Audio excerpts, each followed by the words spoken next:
Okay, we're going to start the Gemara towards the bottom of Daf Yud Ches Amud Beis. We're holding where it says in the Gemara, Tana Rabbanan. So here we're going to have a short piece in the Gemara.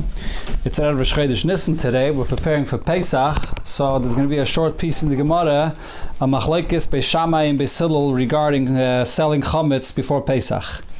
Tana Rabbanan, we learned in a Braise, Beis Shammai Yoimrim, Beis Shammai say, Lo yimker adam chametz lenochri. You should not sell your chametz to a guy. Elam ken yedei boy sheyichle koydem pesach. Unless you know that it's a kind of chametz that will for sure be used before Pesach. So, divrei Beis Shammai.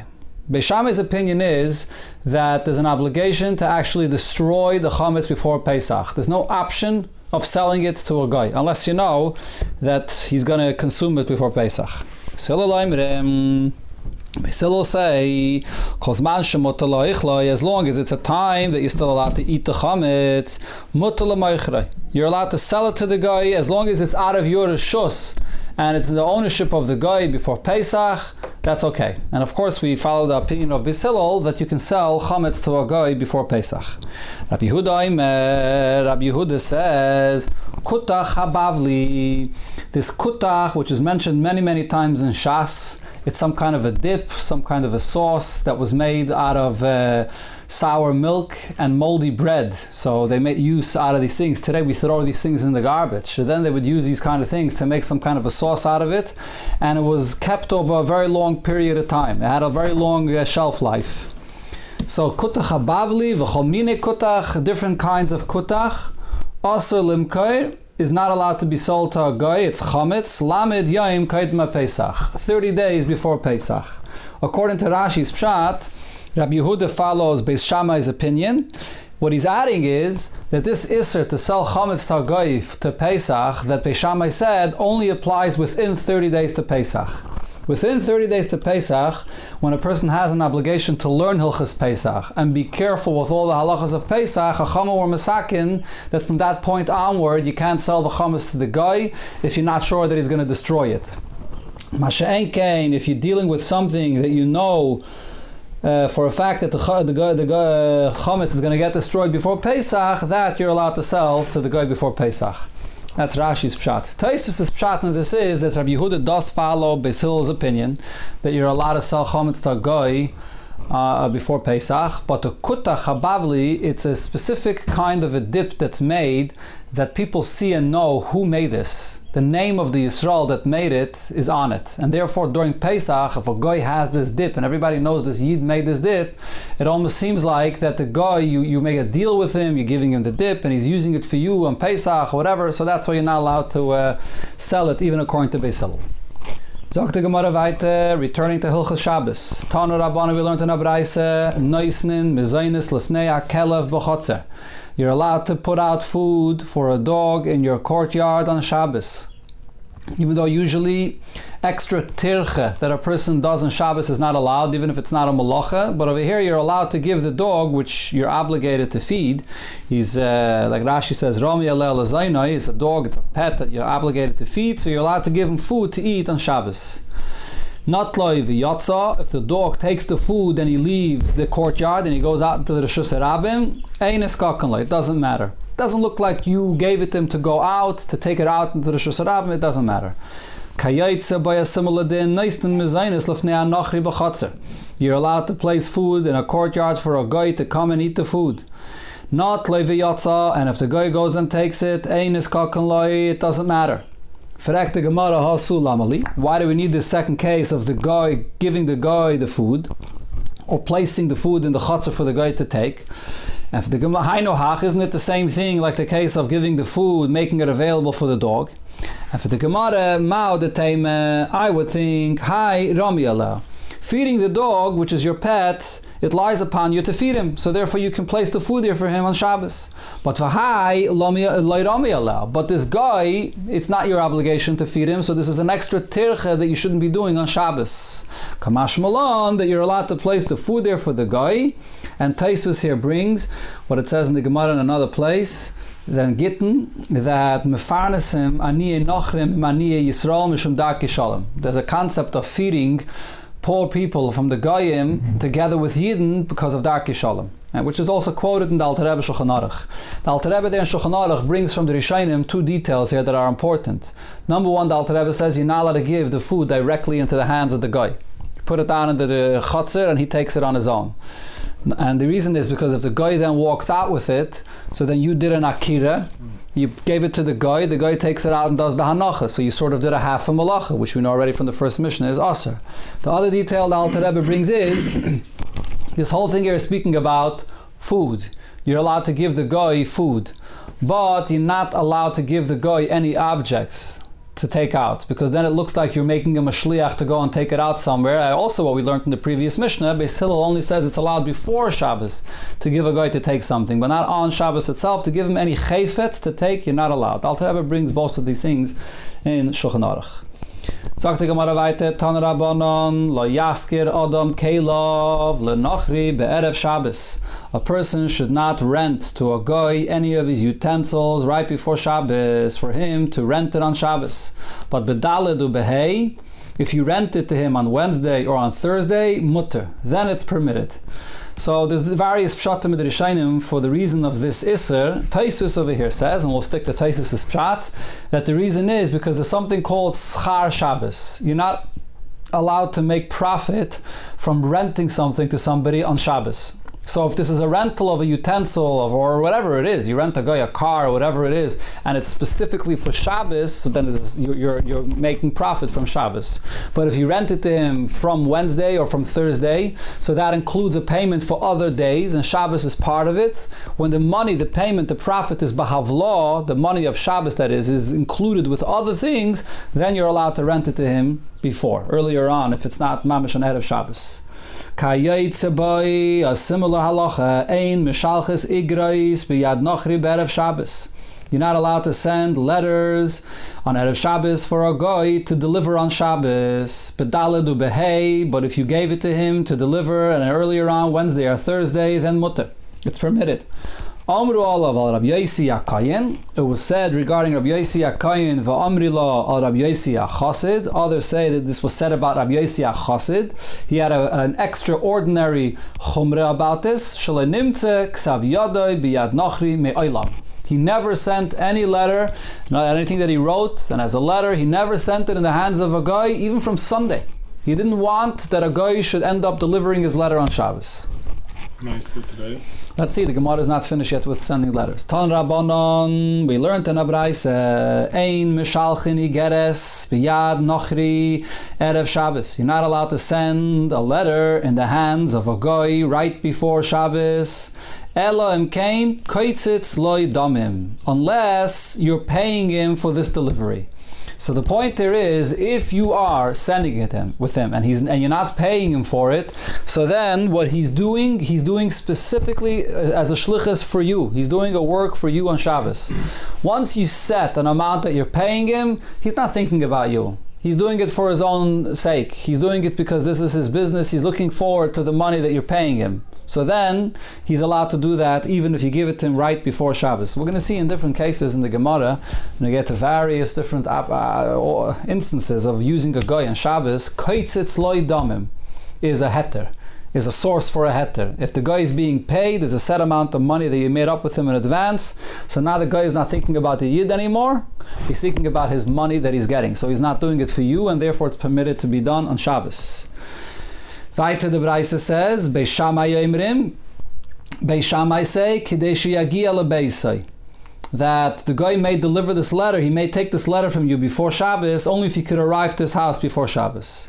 Beis Hillel Yomrim, Beis Hillel say, Kidei sheyagia lebayis hasamach l'chayma, only if the guy could arrive to the house that's nearest to the wall of the city that he lives in. If he could at least arrive there, even if he can't arrive home, he can take the letter. So now the Gemara asks a question. V'haloi kotzatz. Aren't we talking over about a person that the money was set? So the Marshas Pshat in this Gemara is as follows. I'm going to go with the Marshas Pshat because it's the simplest Pshat in this Gemara.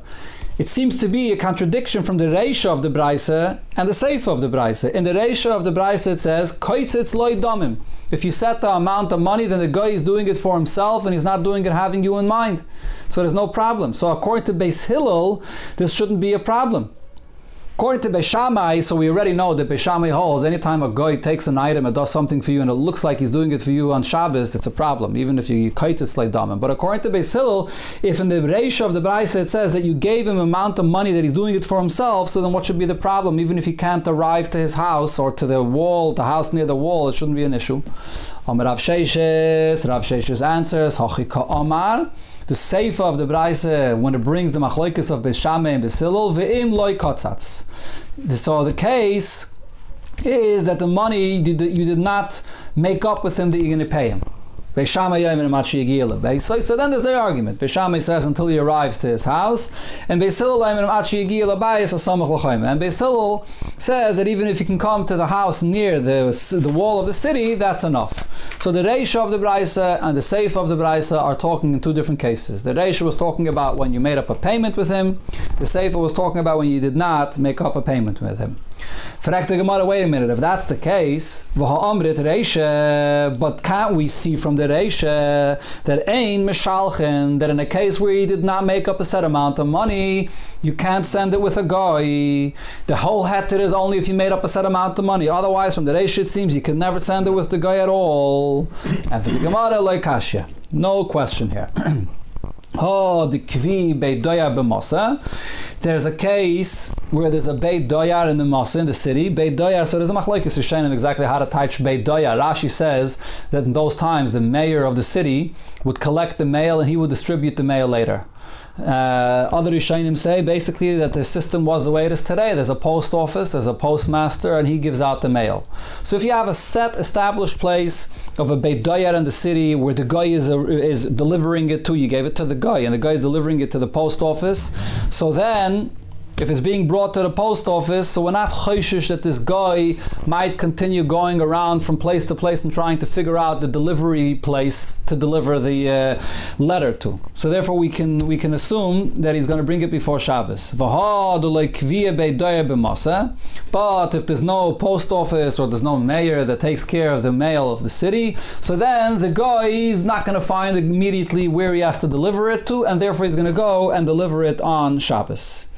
That's what the Gemara resolves when you get to a case when the guy is not being paid a set amount of money. So again, in the case where the guy was being paid a set amount of money, there's no issue. You're allowed to send it with him because he's doing it for his own purpose. In a case where he's not being paid a set amount of money, so here there's a chiluk. If there's a post office, so then the guy delivers it to the post office and it's not a problem. If there's no post office, so then it's going to be a problem. Then you have to see if you can come to the Bayis HaSamach L'Chaim or not. This is the halacha. This whole thing is brought in Shulchan Aruch. The Alter Rebbe brings it in Simon Reish Mem Zayin. But in today's day and age, this is not really so negeya. Today we drop a letter into the post office box, and there's no specific time when he's going to pick it up, when he's going to deliver it, when he's going to do it. Over here, you're talking when you have mamash a guy that's doing a delivery service for you. So I mean, today's day and age, if you have a guy that's going to take a letter from you and he's going to deliver it somewhere, and you're giving it to him right before Shabbos, and you need him to deliver it on Shabbos. If you're not paying him, then there would be an issue. So it's not really so mutzi, this whole thing, in today's day and age. Sagt die Gemara weiter, Tana Rabbana, we learned in the Braisa, mafligim besfina, pachas migimel yamim, kaidem l'Shabbos. You're not allowed to disembark on a trip, on a boat, less than 3 days before Shabbos. So there's many, Disembark? Embark, I'm sorry, I made a mistake. Embark on a trip, embark on a journey, not disembark. Again, let's do that again. You're not allowed to embark on a journey on a boat less than 3 days before Shabbos. What's the reason? Many shittas and rishonim how to learn pshat in this Gemara. Let me mention two of them. One of them is the reason that the Rif and the Rambam, I believe, say, and the Alter Rebbe brings this in Shulchan Aruch as well, and that is that when a person goes out on a journey on a boat, so for the first few days a person is naturally seasick, and therefore being on the boat will take away from the mitzvah of Einik Shabbos. So you're not allowed to go right before Shabbos. If you go earlier on, so a person gets used to the sea and he's able to enjoy Shabbos even on the boat. This is the reason the Alter Rebbe brings in Shulchan Aruch. Okay, I'll mention soon another pshat, but let's continue for a moment. This is if the person is going for a permissible, a voluntary thing, a trip that he's going on. Aval Dvar mitzvah. If he's traveling for the sake of a mitzvah, then Shaper Dami. Then he's allowed to travel even within 3 days of Shabbos because he's going for a mitzvah. And once he's doing a mitzvah, so the klal is Oisig b'mitzvah patim and a mitzvah. Even if later he won't be able to do Einik Shabbos, it doesn't matter. Upaisik imai, now he should make up with the guy Almanas Lishpais, that the guy should stop the boat when Shabbos arrives. Ve'ein shavis. Now, even if the guy in the end does not stop the boat, it doesn't matter. You have an obligation to make up with him that he should stop the boat when Shabbos comes, and even if he doesn't stop, it's okay. Divrei Rebbe. Rab Shimon ben Gamliel ein tzarich. Rab Shimon ben Gamliel says it's not necessary to make up with the guy to stop. Umitzur letzidon. If you're traveling on a boat from Tzur to Tzidon, which were pretty close to each other, and you're able to travel in the same day, if the weather allows, you're able to travel in the same day from Tzur to Tzidon, so then afilu b'erev Shabbos mutar. On Erev Shabbos it's allowed because you can get there in one day. That's the Gemara. There's another pshat in this Gemara, which is the pshat of the Ramban. The Ramban says that we're talking over here about a boat that the captain of the ship and all the other people working on the ship are all Yidden. And if they're going to travel with this ship on Shabbos, so then they're going to have to do malacha on Shabbos to run the things in the boat. So therefore they can't go 3 days before Shabbos because they have to end up doing malacha on Shabbos. Which leads me into the famous thing that in the 50s, there were the boats that were traveling from Eretz Yisrael, and it was an Israeli company, I believe it's called Tzim, and they were traveling on Shabbos. And the Rebbe made a big campaign that you're not allowed to travel with them on Shabbos, b'shum oifen. If you're traveling with them, there has to be a place that the boat stops on Shabbos, on an island somewhere, and then they continue traveling after Shabbos. And the Rebbe argued, b'shum oifen, you can't travel on Shabbos. It's impossible, even today, with all the automation that there is, and you can think that the boat is running on its own, and it could be 24 hours. The Rebbe says it's impossible that for 24 hours everything should be running, and it shouldn't be necessary to have to take care of the things that are running on the boat. It has to stop on the island. It has to stop on an island somewhere, it has to wait, and continue after Shabbos. That's the only way you can travel with these boats through. If it has to pass through Shabbos, you're going to have to stop. This, and the Rebbe made a very big shturm about this. The Rebbe wrote to the chief rabbis in Israel and all over, and it's brought by the Paiskim later. They bring the Rebbe that the Rebbe writes that he knows exactly the mechanism and how everything works and the engine and all the details. And the Rebbe makes a whole list of all the details exactly of the engineering and the mechanics and everything, how it works. And he says he knows that it can't be done by automation without having intervention within the 24-hour period of Shabbos. So according to this shot, that's Eden. So 3 days before you could, what happens then? If you're traveling 3 days before, from 3 days before, I guess it's a good question. Maybe the assumption is you'll arrive to your destination before Shabbos. I guess that's the pshat according to the Ramban, correct. Now let me mention another thing which is very practical. I mean, this story with the boats today is not so practical anymore. People don't travel by boat anymore, long distances overseas. But there's another thing that the Rebbe spoke about in Tavshin Lamed Ches, in the Farbrengen of Shavuos, Tavshin Lamed Ches. So the Rebbe spoke about the fact that people should not schedule surgeries within 3 days of Shabbos, before Shabbos. And the Rebbe brought the source from this Gemara, which is brought in Shulchan Aruch, that over here, as I mentioned, the reason that it says in the Rif and the Rambam is that you're going to do this before Shabbos, you're taking away your Einik Shabbos. A person that doesn't, obviously a person that has a surgery that has to be done urgently and it's a sakonis nefashis, so you schedule it whenever you have to. But if you're talking about a pre-scheduled surgery, you shouldn't be scheduling it within 3 days of Shabbos, because you're certainly going to diminish your mitzvah of Einik Shabbos later, and it's a halacha mufareshus in Shulchan Aruch. Besides that, the Rebbe mentions another two things. After you do a surgery, there's all kinds of malachas that are going to have to be done later, which they do in the hospital, and not necessarily, many of them are not necessarily pekuach nefashis, and still they have a protocol that they do it anyways, and you're going to be causing for a goy, or sometimes even a Yiddish nurse, to do something for you, which is not necessarily pekuach nefashis b'chlal, so therefore why put yourself in that situation?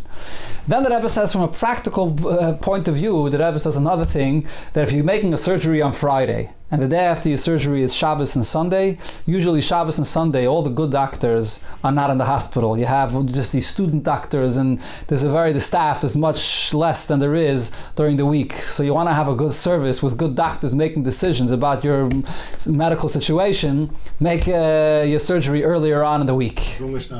Yeah, kein is only darfen, but this is something that Rebbe was ma'ored on in the middle of Tafshin Lamed Ches, in Shavuos Tafshin Lamed Ches, based on this Gemara. Sagt the Gemara weiter, Tana Rabbana, we learned in Abraise, Ein Sarin ala Yoris shal Nachrim, you don't place a siege on a city of Goyim. You're going out on war, and you're placing a siege on a city. This shouldn't be done, Pachas Megimel Yamim Kaidon l'Shabbos, less than 3 days within Shabbos. This is of course talking about a Mulchemes Rishos, when it's a mulchama that's not necessary to save anybody's life or so on. But if it's a mulchamas mitzvah, which it's necessary, so then there's no limitations to this. And again, the reason over here is either because you're taking away the Einik Shabbos by placing siege and getting into a battle before Shabbos, or the reason is because you're going to end up being in a situation where you may have to be Machal Shabbos. So why do this L'chatchila? Vim is chilu, but if you already b'diavad began and placed a siege, Eim Avsikin, so then you don't interrupt this. Shammai would say, based on the lashon of the pasuk that it says, Ad Ridita, that you fight the war until the end, Afilu b'Shabbos, and you have to fight the battle even on Shabbos. So we learned in the Mishnah, so he said that when they had white clothing, they were machmer to give the clothing to the cleaners 3 days before Shabbos, because the white clothing takes longer to wash. If it was colored clothing, it would take shorter to wash. You would give it later on, maybe on a Thursday. But white clothing, they would give 3 days before. Tanya, we learned in Abraise Amar Rab Tzadik, Kachayim and Hagashal Beis Rabbi Gamliel. This was the conduct, the custom in the house of Rabbi Gamliel. Shayinistim Klilavan Lekayvis. They gave white clothing to a cleaners, Gimel Yamim Kaidon Shabbos, 3 days before Shabbos. It's Zvuim, but if it was colored clothing, Afilu b'Erev Shabbos. They would give it an Erev Shabbos because the job could be done before Shabbos. Umedivreim Lamadnu, from this we learned, Shahalaveinim Koshel Achapsan Yesem Zvuim, that the white clothing is a more difficult job to wash them than the colored clothing. And the nafkamina is, as the Gemara will see, bring now a story, how much do you pay? When you're paying, make sure you don't overpay. If you're giving white clothing, so you expect to pay more, but if you're giving colored clothing, you pay less. Abaye, Abaye gave colored clothing to cleaners. Amalei kama silave. How much payment do you want for this? Amalei kidachivra. Pay me the same that you paid me for the white clothing that you gave me. Amalei, Abaye answered him, Kfar kadmucha rabbanon. The rabbanon and the Mishnah already are smarter than you, and they explain that there's a difference between white clothing and colored clothing. So sometimes if you learn Torah, you learn Mishnayos, you can see this guy is trying to jip you off. Amar Abaye says, Haiman de Yav mana lekatra. If you're giving clothing to a cleaners, b'meshcha neisevle, you should measure the size of the clothing when you give it to him, but b'meshcha nishkomene, and also when you pick it up, measure to see the size if it's the same size. Di tofi, if the clothing became stretched, afsadeh. The matche, he ruined your clothing because he stretched it too much. Batzer, if it's shorter, afsadeh, he also ruined your clothing because the kaftze, he shrunk your clothing. Rashi says you wash it in hot water, the clothing will shrink. So b'kitzur, you should pay attention and see, and don't pay this person if he ruined your clothing. Gemara is just giving you good advice not to pay for a service that wasn't done right. V'shavin elu ve'elu shetayin in chulu. Then we learned in the Mishnah that both Beis Shammai and Beis Hillel agree, even though Beis Shammai's opinion was you're not allowed to begin a malacha before Shabbos and allow the malacha to complete on Shabbos. There's a din of shvisas kelim, that the kelim have to rest on Shabbos, but in a case where you have an olive press or a wine press and they put these heavy boards or heavy beams or these circular pieces of wood that are in the press, if you place it before Shabbos, you're allowed to let it go and squeeze, and the malacha is done on Shabbos. So the question is, why over here do they agree? Why in all cases were Beis Shammai geyser? Did Beis Shammai say that you're not allowed to prepare it before Shabbos and let it continue doing the malacha on Shabbos? And why, when it comes to the case of the beams being used in a olive press, or the igulim, the round pieces of wood that are being used in a wine press, the loy gozru, they did not make this gzeira. What's the difference? And for the Gemara, Hanoch, All the other cases of the Mishnah, the Ovid Luhu b'Shabbos, if you would go ahead and do it on Shabbos, Mechayev Chatos, it would be a Chiyuv of Chatos. For example, one of the things we mentioned before is trapping an animal. If you would trap an animal, that's a Malach of Tzeda. So that, Gozru B'u Beishamai, Erev Shabbos, Im Chashecha. So Beishamai said that you're not allowed to prepare it before Shabbos, that the Keli shouldn't do it on Shabbos. However, Kairois Beis Habad, putting the beams in the olive press, Igulei Agas, and putting the round pieces of wood in the wine press. The Ovid Luhu b'Shabbos, even if this is done on Shabbos itself, Loi Mechayev Chatos, you wouldn't be Chayev Chatos. So therefore, Loi Gozru, they warned Geyser. Now, why wouldn't you be a Chayev Chatos if you did this on Shabbos? The reason is because we're talking over here, and Rashi explains this already in the Mishnah, we're talking over here about grapes and olives that have been chopped before. So once they're chopped, the oil and the wine starts coming out. And therefore, if you place the heavy wood on it and to continue it coming out, that's not, if you would do that on Shabbos when it already was chopped and started coming out, that wouldn't be considered a malacha, because you didn't open it up to come out, right? The source of this malacha is schita, which comes from the malacha of dosh, which is threshing, when you separate the kernel from the shell. So over here, if we would be talking about grapes or olives that were not yet chopped, then there would be an issue. But when they put it into the press, it's been chopped before. So therefore, there wouldn't be any malacha even if this was done on Shabbos. So therefore, you're allowed to prepare it before Shabbos and then let it go on its own. Man Tane, so now who's the Tane that taka holds of this opinion? That once you chopped it, then now it comes out on its own, that's not a Chiyuv Chatos, that's allowed.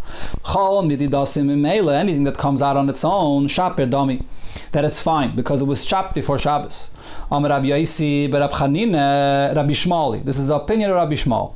At Nan we learned in a Mishnah, Hashum, chopped garlic, va'baiser, and unripe grapes, va'melilois, and unripe wheat kernels, sheriska mibayd yaim, that were chopped before Shabbos. Rabbi Shmal Omer Yigmar. You're allowed to leave it in a press to be able to continue bringing out whatever you want to bring out from it, from the garlic or whatever it is, or from the wine. You're allowed to let it go even on Shabbos. But Rabbi Kiva Omer, and Rabbi Kiva says lo yigmar. You should not allow, you're not allowed to leave it to continue going on Shabbos. According to Rashi, both Rabbi Kiva and Rabbi Shmuel are following with Beis Shammai's opinion, whether you're allowed to let it go on Shabbos. Rabbi Shmuel says that there's an Isser of Shvisas Kalim, you're not allowed to, Rabbi Shmuel says you're allowed to let it go on Shabbos because it was chopped before. Once it was chopped before, you're allowed to let it. And Rabbi Akiva says you're not allowed to let it. That's Rashi's pshat. Taisus' pshat is they're not going according to Beis Shammai. It's not mistaver that Rabbi Shmuel and Rabbi Akiva should be following Beis Shammai's opinion. Rather, what this is talking about is eating any of these, or drinking, that is, maybe. Drinking or eating any of the chopped garlic or wine that comes out from this on Shabbos. What would be the issue? The halacha Shulchan Aruch is, and we'll see this in a moment again over here, that on Shabbos, if there's anything that squeezes out, even if it squeezes out on its own, it was prepared from before Shabbos and it squeezes out on its own, you're not allowed to drink it on Shabbos. You have to wait until after Shabbos. And the reason is because you might come to squeeze on Shabbos if we allow you to drink this. So over here, this machlekes of Rabbi Shmuel and Rabbi Akiva, when it says yigmar, Taisa says yigmar means to complete it in order to eat it or to drink it. And the machlekes is, are you allowed to drink it on Shabbos? Rabbi Shmuel says you're allowed because it was chopped before Shabbos, and Rabbi Akiva says even though it was chopped before Shabbos, you're still not allowed. So our Mishnah that says that Rabbi Beis Shammai says it's allowed is following Rabbi Shmuel's opinion because it was chopped before Shabbos. Now the Gemara brings another source, Rabbi Lazar, and this is Rabbi Lazar the Amayra. His name was Rabbi Lazar ben Pedos. Omar, he said Rabbi Lazahi. The Tana Rabbi Lazar, his name was Rabbi Lazar ben Shamua. That's who it is. The Tnan, we learned in another Mishnah, Chalais devash sheriskam be'erev Shabbos. You have the honeycombs that were chopped already before Shabbos, and the honey is already out of the combs, but it's not yet pressed out to be able to actually eat the honey. And then it flows out on its own on Shabbos. It was already chopped before Shabbos, and it continues to flow on Shabbos. Also, So the Tana Kama holds it's usher to eat from it on Shabbos. Like I said before, there's a gzeira that you might come to do the malacha of schita on Shabbos. But Rabbi Lazar mater. Rabbi Lazar says once it was chopped before Shabbos, he's mater, you're allowed to eat it on Shabbos. So again, we see Rabbi Lazar holds that once it was chopped before Shabbos, even if it's pressed on Shabbos, it's not an issue. And that's the source of Beis Shammai's opinion in our Mishnah. So now the Gemara is going to examine, we brought two different sources to what it said in our Mishnah, from Rabbi Shmuel or Rabbi Lazar. The Gemara is going to look and see why did each one bring from the other source. Why didn't they? What's the difference here? The Rabbi Yosi Bachanina. Rabbi Yosi Bachanina that says the source was Rabbi Shmuel. My time le'oma Rabbi Lazar. Why did he not bring this source from Rabbi Lazar regarding the honey? Amalach, I'll answer you. Hosam, in the case of the honey, the meikara oichel ulebesayf oichel. The honey that comes out of the comb is already fit to eat, and whatever flows out is also fit to eat. It's oichel before and oichel after. It's not changing from what it is before. Hacha, when it comes, however, to pressing grapes, pressing olives, that's different. Meikara oichel.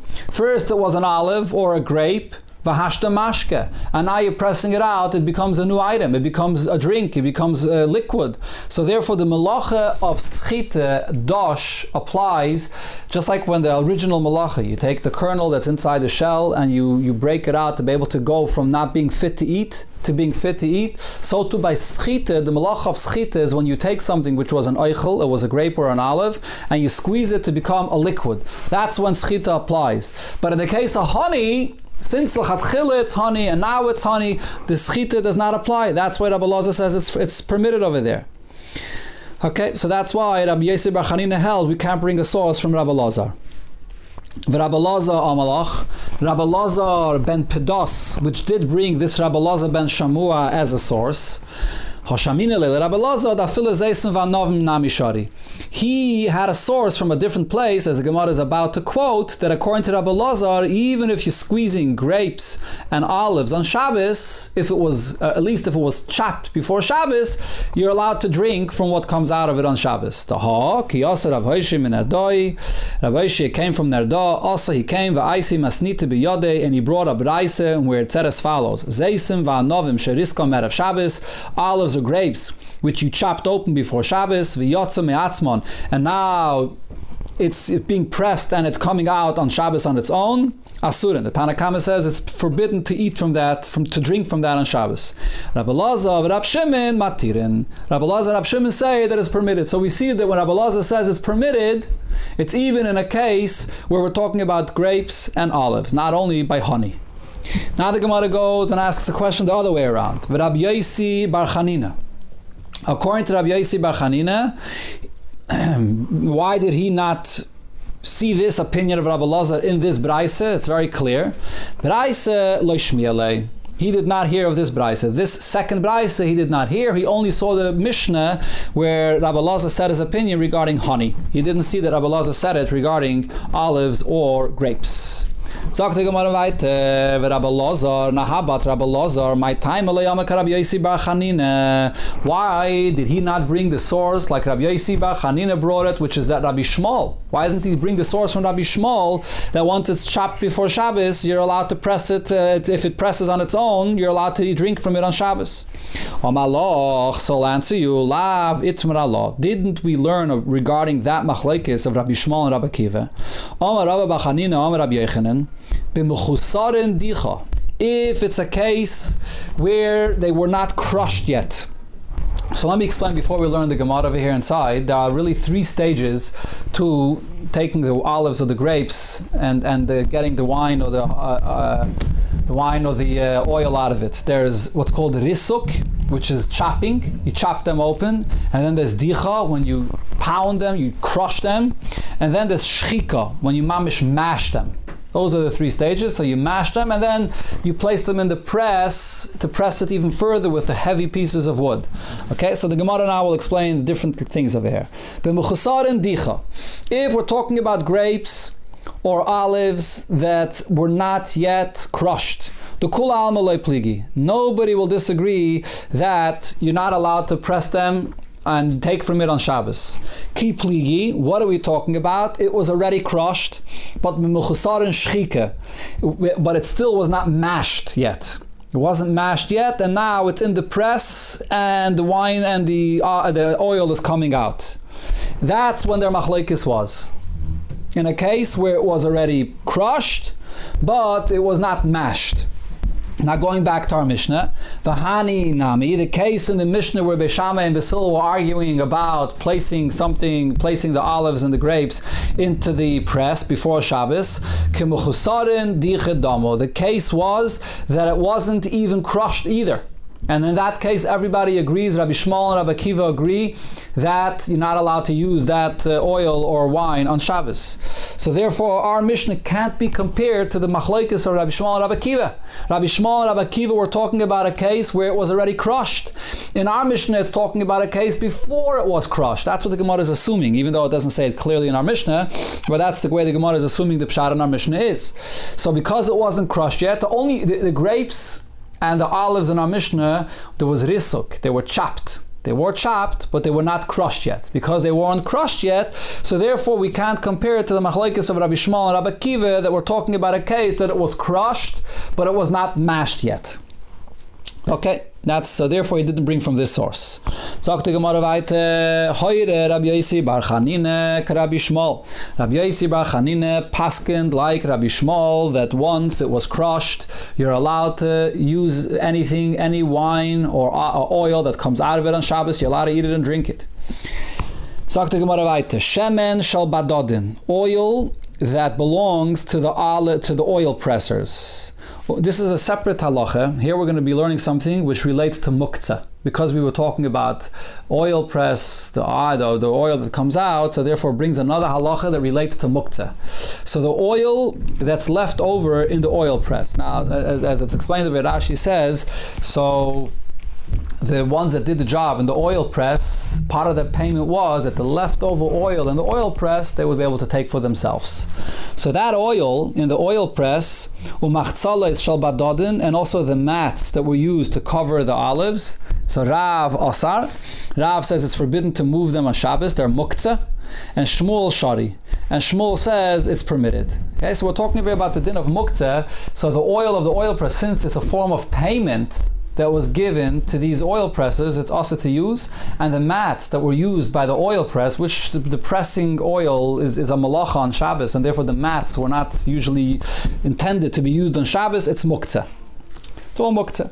Hani karchi de zuzi. These mats that are used to cover cargo that are being shipped on Shabbos. They are being shipped, that is. So Rav Asar, again, it's muktzah, it's being used for commercial use, and therefore it's muktzah on Shabbos, and Shmuel Shari. Shmuel says it's permitted.